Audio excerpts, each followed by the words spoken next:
તો ધોરણ 10 વિષય વિજ્ઞાન ધાતુઓ અને અધાતુઓ. હવે કાલે આપણે સક્રિયતા શ્રેણી પછી અન્ય ધાતુના ક્ષારના દ્રાવણ સાથે પ્રક્રિયા આપણે બધું જોયું હતું અને એસિડ સાથેની પ્રક્રિયા. બરાબર છે? આટલું વાંચી લો કાલનું. હમણાં હું પૂછું છું.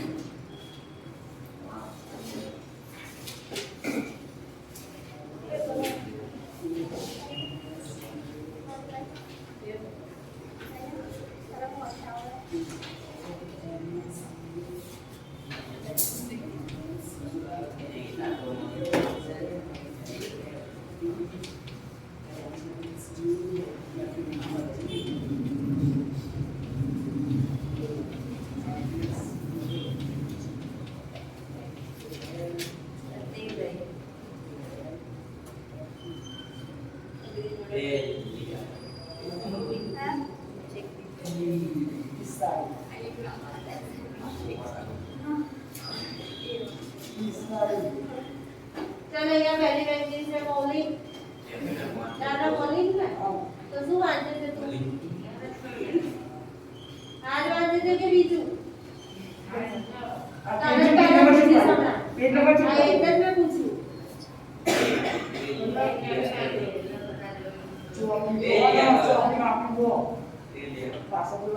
चलो आवाज नहीं.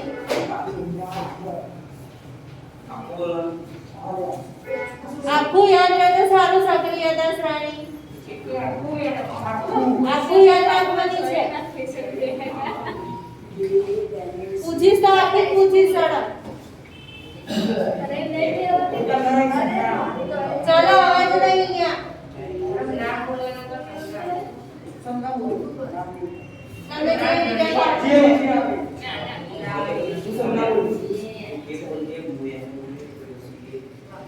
चलो ये मास्क ऊपर पैरो बता.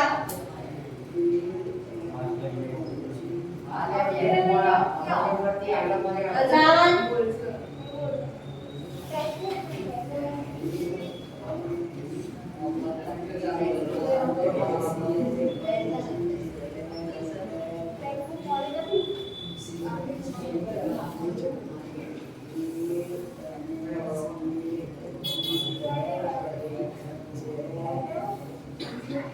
चलो पहला આવે છે એસિડ સાથેની પ્રક્રિયા. ચોપડી બંધ કરો બધા. કાલે ચલાવ્યું હતું ને એસિડ સાથેની પ્રક્રિયા. ચલો ધાતુઓ એસિડ સાથે પ્રક્રિયા કરે તો શું બને છે? જેને આવડતું હોય આંગળી ઊંચી કરો. એસિડ સાથે પ્રક્રિયા કરે તો શું બનાવે? હાઇડ્રોજન. ક્ષાર અને હાઇડ્રોજન. ચલો હવે કોની સાથે ધાતુની પ્રક્રિયા થાય તો હાઇડ્રોજન વાયુ ઉત્પન્ન થતો નથી. કયા એસિડ સાથે પ્રક્રિયા કરે તો હાઇડ્રોજન વાયુ ઉત્પન્ન ના થાય? નામ કીધું તું એસિડનું. Nitric acid. શું આવશે? Nitric acid. HNO3 nitric acid આવશે. ચલો નાઇટ્રિક એસિડ શું છે? પ્રબળ ઓક્સિડેશન કરતા. ઓક્સિડેશન કરતા કોને કહેવાય? કાલે શીખવાડ્યું તું. બોલો. ઓક્સિજન ગુમાવે અને જે પોતાનો હાઇડ્રોજન લિયર બરાબર પાછળ બોલે છે. ઓક્સિડેશન કરતા કોને કહેવામાં આવે? જેમાં ઓક્સિજન આવે હાઇડ્રોજન દૂર થાય. કાર્બન ડાયોક્સાઇડ ઓક્સિડેશન જો ને પેલા જે એસિડ લીધો હોય ને તો હાઇડ્રોજન ગુમાવે પોતાનું રિડક્શન કરે અને હાઇડ્રોજન લે. ઓક્સિડેશન શું કરે? ઓક્સિડેશન. હા અને બીજાનું ઓક્સિડેશન. બીજા જે તત્વો હોય ઓક્સિડેશન કરતા એટલે કરનાર. બરાબર. ઓક્સિડેશન કરનાર છે HNO3. તો બીજાનું શું કરે? ઓક્સિડેશન. અને પોતાનું શું થાય? રિડક્શન. શેમાં રિડક્શન થાય છે? HNO3 નું શેમાં રિડક્શન થાય છે? ત્રણ હતા અને એનો જોઈ બધાને આપણે બોલતા ચોપડી બંધ કરો. નાઇટ્રોજનના ઓક્સાઇડમાં શું થાય છે? રિડક્શન. આનું રિડક્શન શેમાં થશે? નાઇટ્રોજનના ઓક્સાઇડમાં. અને બીજાનું શું કરે છે? ઓક્સિડેશન કરે છે. ચલો હવે ધાતુઓની એસિડ સાથેની પ્રતિક્રિયાત્મકતા મેં લખાવડાયા હતા. કોને યાદ છે? પ્રતિક્રિયાત્મકતા લખાવડાઈ હતી. કઈ ધાતુ વધારે પ્રતિક્રિયાત્મક છે? ક્રમમાં બોલવાની છે. Mg કયા મેગ્નેશિયમ પછી બોલો. Magnesium, aluminium, zinc, copper. Fe અને કોપર. કોપર પહેલા આયન આવશે, બરાબર, પછી કોપર આવશે. કોપર કયા એસિડ સાથે પ્રક્રિયા નથી કરતું? કોપર કયા એસિડ સાથે પ્રક્રિયા કરતું નથી? આ એક અપવાદ હતો, યાદ રાખવાનું કીધું તું મેં. સલ્ફ્યુરિક. સલ્ફ્યુરિક ના, સલ્ફ્યુરિક એસિડ નહીં આવે આન્સર. પાછળ કોણ કહેશે કોપર કયા એસિડ સાથે પ્રક્રિયા નથી કરતું?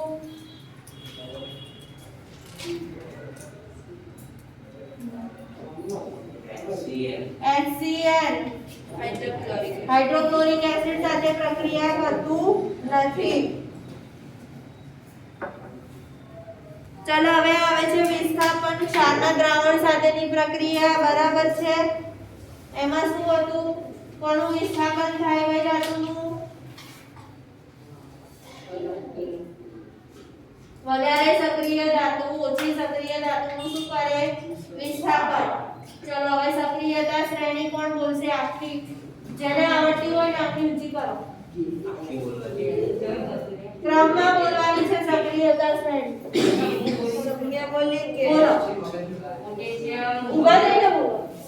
પોટેશિયમ, સોડિયમ, પોટેશિયમ, બરાબર. Magnesium, aluminium, zinc, iron, lead, hydrogen, copper, mercury, silver અને ગોલ્ડ. મર્ક્યુરી, સિલ્વર અને ગોલ્ડ. બરાબર છે. ચલો બીજું કોણ બોલશે સક્રિયતા શ્રેણી? અહીંયા ચલો બધા બોલો. પોટેશિયમ સોડિયમ એલ્યુમિનિયમ ઝિંક અરે એલ્યુમિનિયમ ને ના,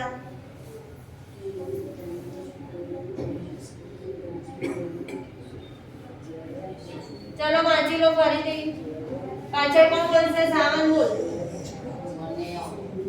શું નહીં આવડતું? તો વાંચીને આપો અત્યારે મને. હાલો વાંચું છું. ચલો અહીંયા છોકરીઓમાં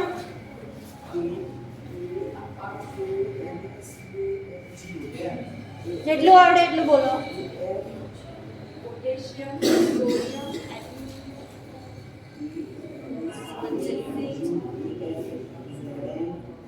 જો આગળના ચાર યાદ ના રહે તો ક ના કા યાદ રાખવાનું. ક ના કા માગે. આગળના ચાર યાદ ના રહેતા હોય તો બરાબર આવડી જશે આ ચાર.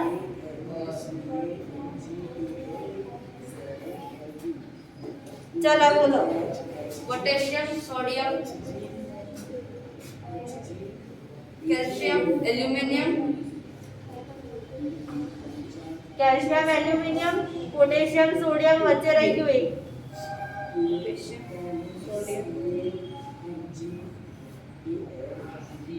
શું કીધું? કા ના કા માગે. Magnesium, potassium, sodium, calcium, magnesium, potassium, sodium, calcium, magnesium, aluminium, zinc, iron, lead, hydrogen, copper, mercury, silver, gold. બોલો.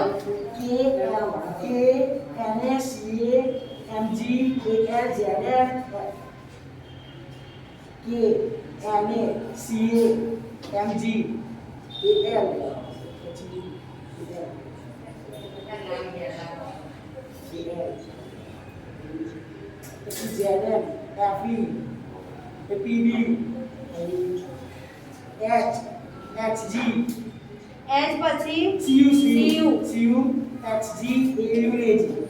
એજી અને એયુ.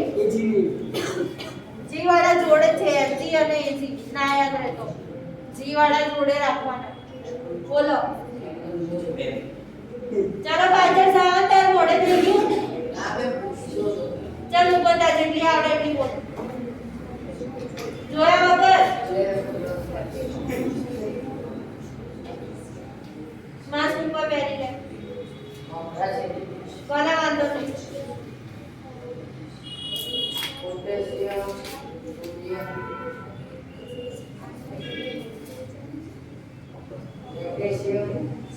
મેં હમણાં શું શીખવાડ્યું? આગળના ચાર કેવી રીતે યાદ રાખવાના? ક એટલે કે, ના એટલે એને, કા એટલે સીએ અને માગે એટલે એમજી. આવી રીતે યાદ રાખવાના.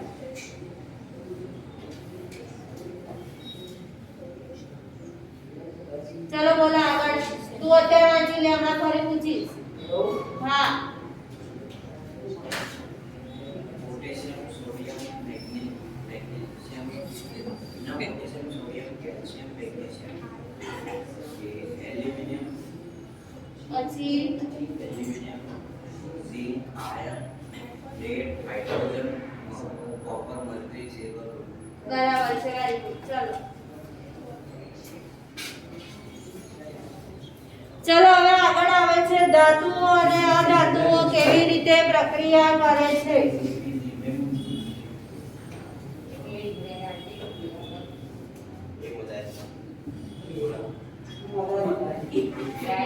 વચ્ચે અવાજ ના કરો.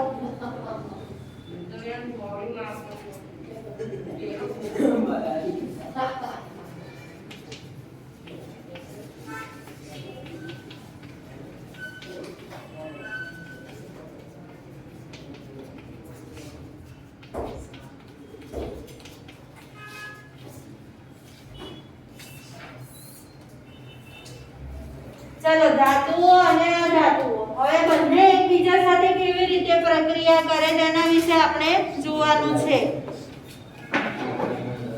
એની પહેલા ધાતુઓના ઉદાહરણ અને અધાતુઓના ઉદાહરણ કોણ આપશે મને? એ શરૂઆતમાં જ કરાવડા એટલે જ્યારે ચેપ્ટર ચાલુ થયું હતું. ધાતુઓના ઉદાહરણ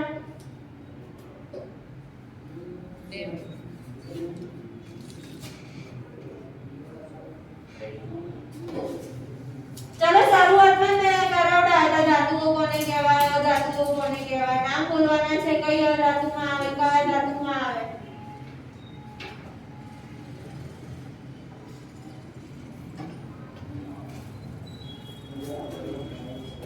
ધાતુઓના ઉદાહરણ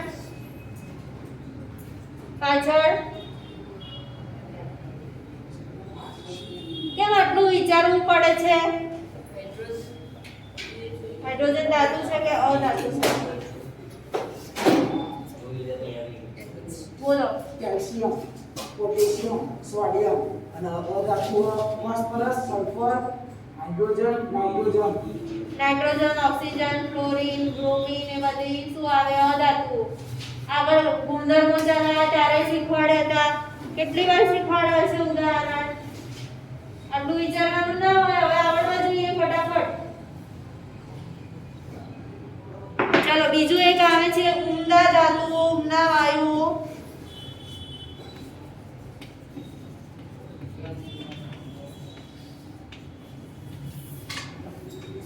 ઉમદા વાયુઓ કોને કહેવામાં આવે?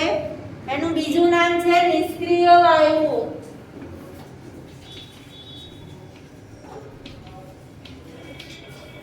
તો જેની બહારની કક્ષામાં જે ઇલેક્ટ્રોન હોય એ સંપૂર્ણ રીતે ભરાયેલા હોય તો તેને શું કહેવામાં આવે છે? ઉમદા વાયુઓ કહેવામાં આવે. બહારની કક્ષામાં ઇલેક્ટ્રોન સંપૂર્ણ ભરાયેલા હોય એટલે કેટલા ઇલેક્ટ્રોન હોય બહારની કક્ષામાં?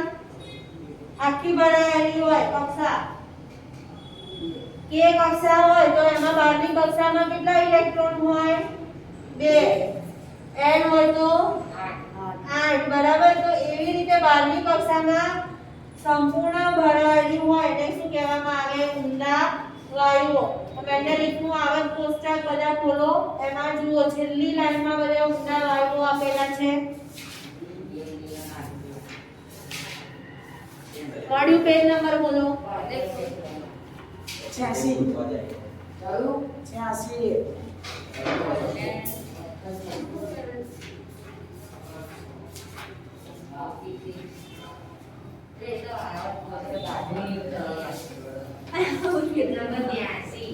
જુઓ છેલ્લું છે તમને 18મા નંબરનું છેલ્લું આપેલું છે. અહીંયા આગળ જુઓ છેલ્લું આખી ઊભી લાઈન એ બધા કેવા છે? ઊંડા વાયુઓ છે. Helium, neon, argon, krypton, xenon, radon, બરાબર, અને ઓર્ગેનેશન. તો આ બધાની છેલ્લી કક્ષા જે હોય કેવી છે? સંપૂર્ણ ભરાયેલી હોય છે. એક પણ ઇલેક્ટ્રોન એમાં ખૂટતા હોતા નથી. તો આ બધાને શું કહેવામાં આવે? ઊંડા વાયુઓ. તે આવર્ત કોષ્ટકમાં કયા સમૂહમાં આવેલા હોય છે? છેલ્લો. બરાબર છે. 18માં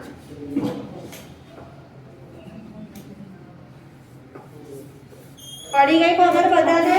ઊંડા વાયુઓના ઉદાહરણ યાદ રાખવાના છે.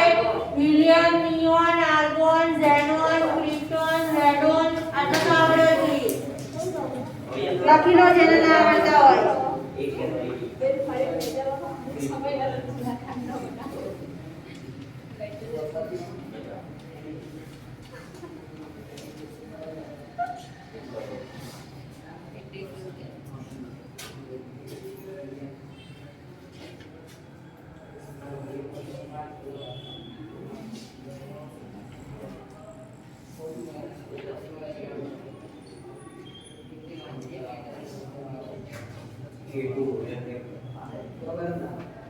Helium, neon, argon, krypton, xenon, radon. Oganesson યાદ ના આવે તો ચાલશે. 3-4 જેટલા યાદ રાખી લેવાના આગળના.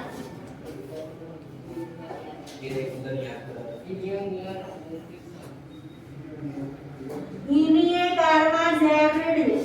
બરાબર. એટલે યાદ રાખવાનું. હિનિએ કારમાં ઝેર રેડ્યું. હિનિએ કારમાં ઝેર રેડ્યું. એવી રીતે. ઝેર એટલે ઝેનોન, રેડ્યું એટલે રેડોન. ના યાદ રહે તો હિનિએ કારમાં ઝેર રેડ્યું. એટલે યાદ રાખવાનું. એટલે આવી જાય.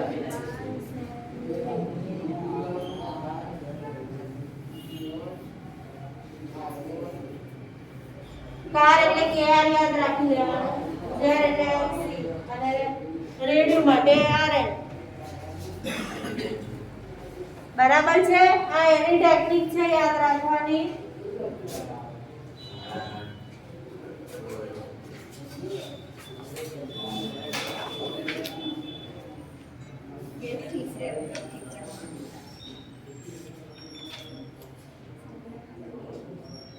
ચલો હવે આપણે ધાતુ અને અધાતુની પ્રક્રિયાઓ જોઈશું. એકબીજા સાથે કેવી રીતે પ્રક્રિયા કરે.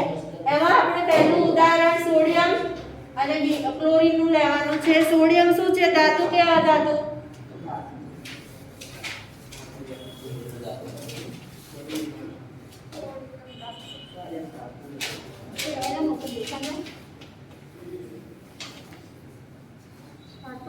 અને અધાતુ તરીકે શું લેવાનું છે? ક્લોરીન. હવે આ બંને વચ્ચેની પ્રક્રિયા આપણે જોવાની છે. ચલો એના માટે સોડિયમનો પરમાણુ ક્રમાંક કેટલો છે? સોડિયમનો પરમાણુ ક્રમાંક 11. ચલો ક્લોરીનનો ચલો હવે સોડિયમનો પરમાણુ ભાર કેટલો છે? કોઈને આવડે છે પરમાણુ ભાર કેટલો છે એનો એટમિક વેઇટ? વજન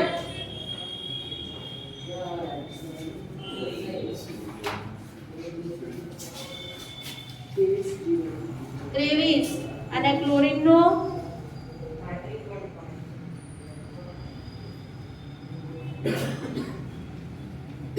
0.5 નથી લખતા આપણે. ચલો સોડિયમનો 11 અને પરમાણુ ભાર 23, 17 અને 35 અત્યારે યાદ રાખો. ચલો હવે સોડિયમમાં 11 જે છે શું દર્શાવે છે? ઇલેક્ટ્રોનની સંખ્યા. બરાબર છે. 11 શું દર્શાવે? ઇલેક્ટ્રોન. 11 શું દર્શાવે? પ્રોટોન. જેટલા ઇલેક્ટ્રોન હોય એટલા પ્રોટોન હોય. અને ન્યુટ્રોન કેટલા આવશે? પ્રોટોન ક્યાં આવેલા હોય? પરમાણુ કેન્દ્રની અંદર આવેલા હોય. ન્યુટ્રોન અને પ્રોટોન બંને પરમાણુ કેન્દ્રમાં હોય અને એની બહારની કક્ષામાં ઇલેક્ટ્રોન આવેલા હોય. બરાબર છે. આ પરમાણુનું કેન્દ્ર છે એમાં શું આવેલું હોય? ન્યુટ્રોન અને પ્રોટોન. અને બહારની કક્ષામાં કોણ ફરતા હોય? ઇલેક્ટ્રોન. બરાબર. હવે પરમાણુ ક્રમાંક જે છે એ કેવી રીતે નક્કી કરવામાં આવે? તો ઇલેક્ટ્રોનની જે સંખ્યા હોય એને આધારે નક્કી કરવામાં આવે. હવે સોડિયમ જે છે એમાં કેટલા ઇલેક્ટ્રોન હોય છે? 11. માટે એનો પરમાણુ ક્રમાંક કેટલો છે? 11. જેટલા ઇલેક્ટ્રોન હોય એટલા જ પ્રોટોનની સંખ્યા હોય છે. તો 11 ઇલેક્ટ્રોન હોય તો 11 પ્રોટોન. હવે ન્યુટ્રોનની સંખ્યા કેવી રીતે શોધવામાં આવે છે? તો 23 માંથી 11 બાદ કરો.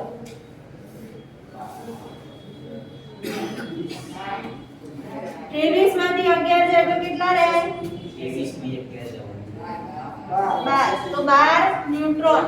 પરમાણુ ભાર કેવી રીતે નક્કી કરવામાં આવે છે? તો ન્યુટ્રોન અને પ્રોટોનનો સરવાળો એને પરમાણુ ભાર કહેવામાં આવે. ન્યુટ્રોન વત્તા પ્રોટોન. અને પરમાણુ ક્રમાંક કેવી રીતે નક્કી કરવામાં આવે? તો ઇલેક્ટ્રોનની સંખ્યા, number of electron and number of proton.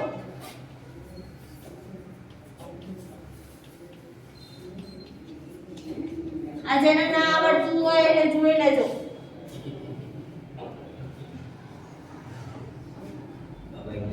પ્રોટોનની સંખ્યા બરાબર ઇલેક્ટ્રોનની સંખ્યા. બરાબર. પ્રોટોન જેટલા હોય એટલા જ ઇલેક્ટ્રોન હોય.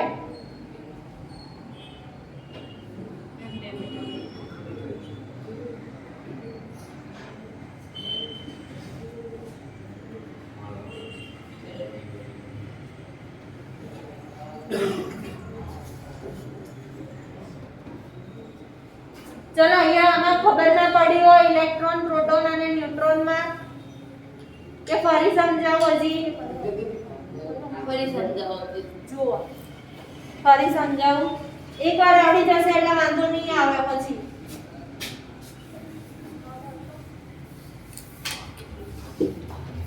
ચલો હવે આ શું છે? આપણું પરમાણુ. બરાબર. એનું કેન્દ્ર છે. બહાર શું આવેલી હોય? કક્ષાઓ આવેલી હોય. આ આપણે સોડિયમ વિશે આપણે વિચારીએ. જેટલા ઇલેક્ટ્રોન હોય એટલી કક્ષાઓમાં જાય. કે કક્ષામાં હોય ખાલી તો ખાલી એને એક જ કક્ષા હોય. એ તત્વનું પરમાણુ ક્રમાંક ઉપર આધાર હોય. ચલો સોડિયમમાં પહેલા તો એ યાદ રાખવાનું કે પરમાણુના કેન્દ્રમાં શું આવેલું હોય. તો હમણાં મેં કીધું એમ કેન્દ્રમાં ન્યુટ્રોન આવેલો હોય અને બીજું શું આવેલું હોય? પ્રોટોન આવેલો હોય. ન્યુટ્રોન અને પ્રોટોન. બરાબર.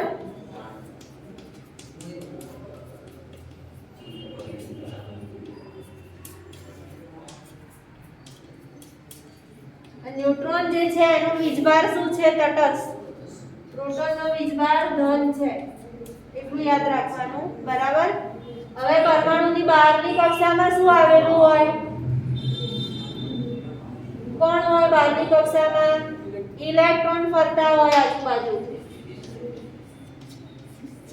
ફરતા હોય, ઇલેક્ટ્રોન ફરતા હોય. ચલો હવે સોડિયમ છે એનો પરમાણુ ક્રમાંક કેટલો છે? 11. એનો મતલબ શું થયો? 11 નો મતલબ શું થયો? બે અંદર એની પર 11 કોના આધારે નક્કી કરવામાં આવે છે કે 11 છે? એમને 11 આપી દીધું હશે તો ના. પ્રોટોનની જે સંખ્યા હોય અને ઇલેક્ટ્રોનની સંખ્યા બંનેની સંખ્યા કેવી હોય? સરખી.